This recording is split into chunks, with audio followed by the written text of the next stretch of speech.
The Trump administration investigating the massive fraud in Minnesota, and at the same time, the congresswoman representing Minneapolis. President Trump posted on Truth Social, quote, "I am sending Tom Homan to Minnesota tonight. He's not been involved in that area, but knows and likes many of the people there. Tom is tough but fair and will report directly to me." Separately, a major investigation is going on with respect to the massive $20 billion plus welfare fraud that has taken place in Minnesota and is at least partially responsible for the violent, organized protests going on in the streets.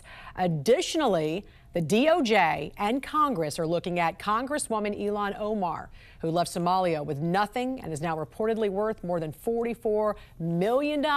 Time will tell all. Thank you for your attention to this matter. Now, according to the New York Times, the Justice Department initiated an investigation into Congresswoman Omar during the Biden administration in June of 2024 over her, quote, finances, campaign spending, and interactions with a foreign citizen. The investigation had reportedly stalled, according to that report, and she has denied any wrongdoing. Her husband's investment firm, though, Rose Lake Capital, had only $42.44 in its bank account as of 2022. House financial disclosure showed it was worth up to $25 million just 2 years later. Same thing with a winery and marijuana farm that he has since abandoned.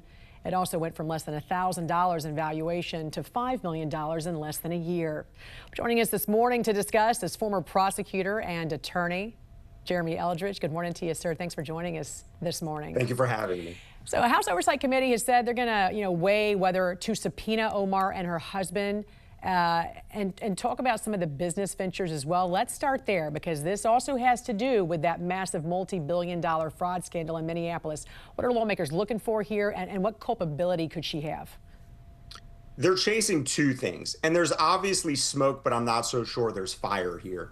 The first thing they're chasing is the obvious sudden wealth that Congresswoman Ilhan Omar's family now maintains. They're trying to find out, were there going to be a connection between any of the welfare fraud, for instance, and her family? Did she personally profit from it? But they're going to have to show bank records or some level of a benefit. The second thing they're chasing is whether the filings that she's done as a congresswoman, those ethics filings that requiring scrutiny, whether any of those are problematic. Those two different paths could lead towards culpability and potentially criminal liability. Okay, so speaking of filings, there's also this thing with the Securities and Exchange Commission, which involved Omar's husband, companies that suddenly show this huge valuation on paper we talked about. Talk about the legal risks here if he's managing other people's money and skipped required registration. Now, normally one of the things we're looking for as a former prosecutor is we're looking at actual realized loss. In some of the situations that they've looked into, although there has definitely been an allegation of fraud, or for instance, taking money from investors in the marijuana venture and then not necessarily doing anything with that money, those monies were in fact paid back going into 24 and into 2025.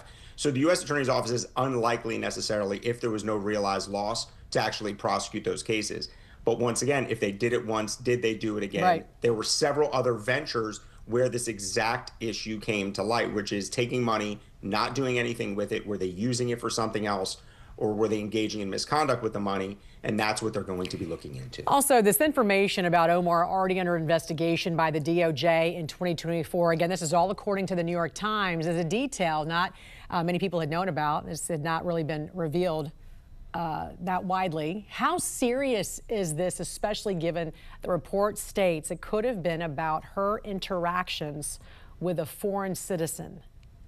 Anytime that you mix what I would say is working with a foreign national, funds where we don't necessarily know their whereabouts, and extreme wealth in a short amount of time, there are going to be national security concerns. And as a congresswoman, she's under incredible scrutiny, much different than any other business owner, because not only does she have access to high-level information and a clearance that a lot of us don't have, but what is she doing with that information? Is that information being used to profit either in the United States or other business entities outside of the United States?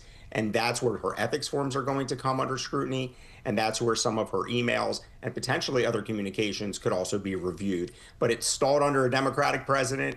So I don't know whether politics is the agenda here, But there wasn't enough last time. We'll see if there's enough this time. It was under a Democratic president, so when you talk about politics in that particular situation, we just don't know in this case. However, to your point, does it also extend to her husband? If her husband was the one who might have had interactions with a foreign agent, because she is a sitting member of Congress?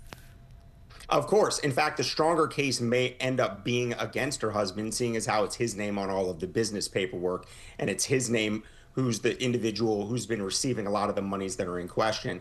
As for the Congresswoman, she doesn't face any extra punishment for simply being a Congresswoman. It's the fact that because she's a Congresswoman, a lot of her financial information ends up being a lot more available to the U.S. Attorney's Office because of the reporting requirements. So they may end up using her to nab her husband, so to speak. All right, former prosecutor and attorney Jeremy Eldridge, we appreciate you joining us this morning here on the National News Desk.